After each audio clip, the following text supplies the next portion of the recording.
o la senadora?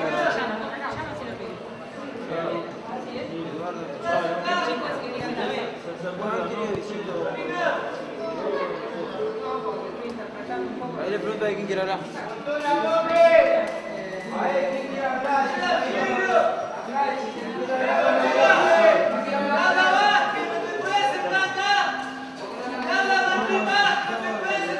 Sí, ahora lo pido. Ahora te pido.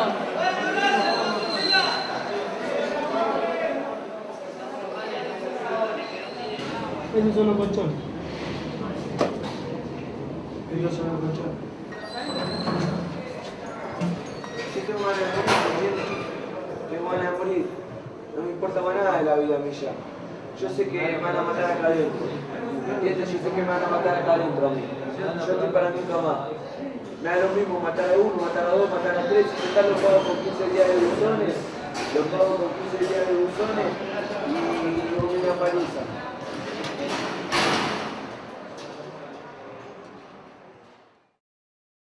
Soy Ana Cacopardo, soy periodista y directora de cine documental.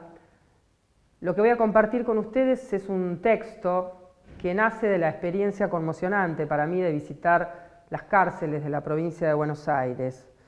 En general, las películas que he co-dirigido nacieron de un hecho que para mí fue conmocionante.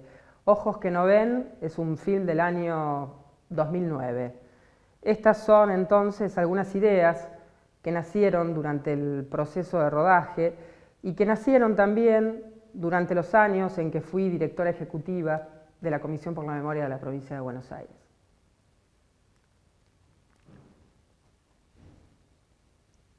La experiencia de ingresar a las cárceles como parte de un organismo de derechos humanos fue conmocionante. Se trataba de visitas sorpresivas que el servicio penitenciario no podía controlar ni regular.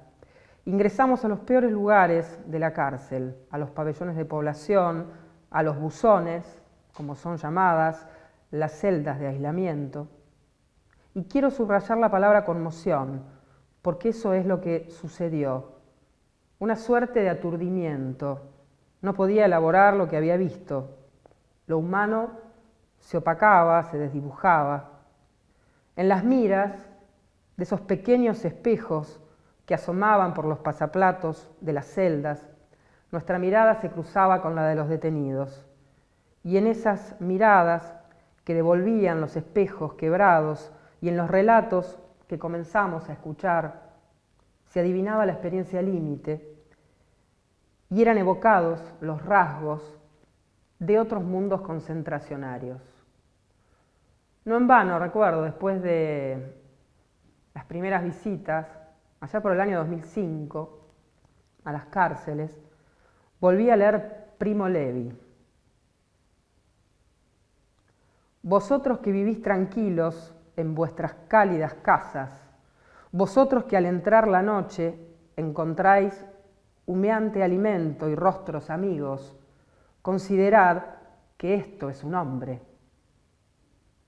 Quien trabaja en el fango, quien no tiene quietud, quien lucha por un pedazo de pan, quien muere por un sí o por un no, considerad que esto no es un hombre. Primo Levi, 1946. Podemos detenernos en algunas historias, ponerles nombre. La historia de Miguel, por ejemplo, un detenido de la Unidad 9 que tomó la palabra durante un acto realizado en el patio de la unidad. Era un 24 de marzo, ahí, dentro de los muros perimetrales, la misma cárcel que había albergado al mayor número de presos políticos durante la dictadura. El premio Nobel Adolfo Pérez Esquivel ofrecía entonces una clase pública sobre derechos humanos ante más de un centenar de internos y de invitados. Uno de los chicos detenidos se llamaba Miguel. Tomó la palabra. Dijo Miguel: aunque no esté implementada la pena de muerte, en las cárceles de la provincia se producen más muertes que en los países que sí ejecutan a los delincuentes.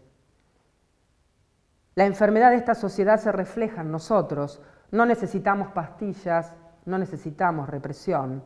Lo que necesitamos son herramientas para una vida distinta. Al día siguiente de este acto, Miguel fue golpeado, amenazado y trasladado como una forma de represalia del servicio penitenciario. En apenas un mes recorrió 6 penales.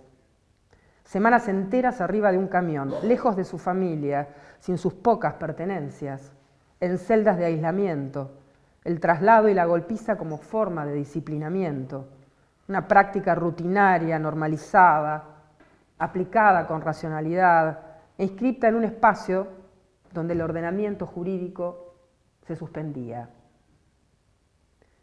Podríamos también apelar no a las historias, sino a las cifras, a las estadísticas. Este es un texto que ya tiene unos años, pero podemos actualizar para el año 2014 la cantidad de detenidos que hay en la provincia de Buenos Aires, porque en el año 2014 tocamos un pico histórico, 34.156 detenidos. En gran parte de los países del mundo se están propiciando reformas judiciales que reducen la edad penal, incrementan las penas, aumentan las causales de encierro preventivo y todo esto provoca una tasa exponencial de crecimiento de la población carcelaria. ¿Quiénes son las víctimas del endurecimiento del sistema penal? Principalmente jóvenes y pobres excluidos que en muchos casos se convierten en mano de obra barata de las redes delictivas. Bueno, el caso de Luciano Arruga lo puso tan en claro, ¿no? Luciano, reclutado, él no lo permitió, probablemente lo asesinaron por eso. La bonaerense lo reclutaba como mano de obra para la delincuencia, Lomas del Mirador, La Matanza. La presión política y mediática que coloca a los pibes en el centro del debate sobre la inseguridad y en el corazón de aquello que define lo peligroso, juega como una suerte de orden no escrita para que los jueces, que en general toman medidas de privación de libertad en institutos de menores, reproduzcan encierros preventivos y encierros en cárceles que prácticamente son una preparación para las cárceles de adultos. Los centros de reclusión de pibes son cárceles, no son otra cosa. La violación de los derechos humanos en las cárceles o en los lugares de encierro es pública, digamos. Anualmente los organismos de derechos humanos presentan sus informes. Sin embargo, no hay escucha social para estos testimonios. Están estos datos, estos relatos naturalizados. Nuestra cotidianeidad, más o menos confortable, convive con muchos relatos, con estos testimonios que nos traen el horror. No solo los naturaliza, sino que cuando vemos los enfoques mediáticos, además, los alimenta. Y aquí es importante referir un clima de ideas, un discurso de limpieza social imperante en los medios de comunicación y en la sociedad argentina. Un discurso social que entroniza la seguridad como valor supremo y que propone en dosis similares más miedo y más cárceles. Desde el paradigma de la seguridad ciudadana emergen discursos y prácticas autoritarias de un Estado que ya no busca incluir, no le interesa incluir, sino administrar a las poblaciones que sobran a través de políticas de represión penal. Estamos ante un discurso social que llega a justificar la muerte ciudadana y la anulación como personas de estos nuevos otros, los que son distintos a nosotros, los que nos ponen en peligro, los delincuentes, los inmigrantes que vienen a quitarnos los puestos de trabajo, los piqueteros que cortan las rutas, nos impiden circular, esos otros que pueblan las cárceles en nuestro país y en nuestro continente. Esos otros, que son fundamentalmente las franjas marginales de jóvenes de los sectores populares.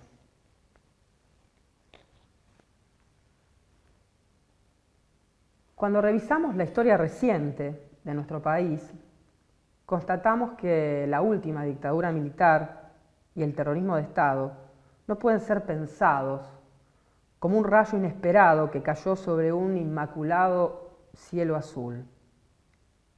Fue un camino que se recorrió de a poco. En el caso argentino, una pista muy elocuente de cómo se fue sembrando ese camino la encontramos, por ejemplo, en la frondosa legislación de excepción que se sancionó entre el 55 y el 76. 35 leyes y decretos de excepción que fueron definiendo un enemigo interno, que fueron recortando garantías y libertades. Estos enemigos internos fueron primero los comunistas, luego los peronistas resistentes, luego los subversivos. Los umbrales se fueron corriendo de a poco hasta llegar al horror del exterminio y la desaparición de la última dictadura militar. Cruzaremos el puente cuando lleguemos a él, escribió Bauman. En Argentina habíamos cruzado el puente.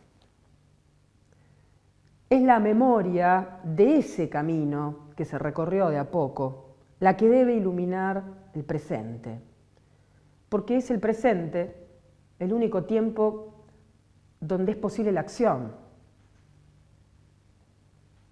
Por eso me gusta siempre recordar y citar a Pilar Calveiro. Dice Pilar, es el presente, o más bien son los peligros del presente de nuestras sociedades actuales las que convocan la memoria.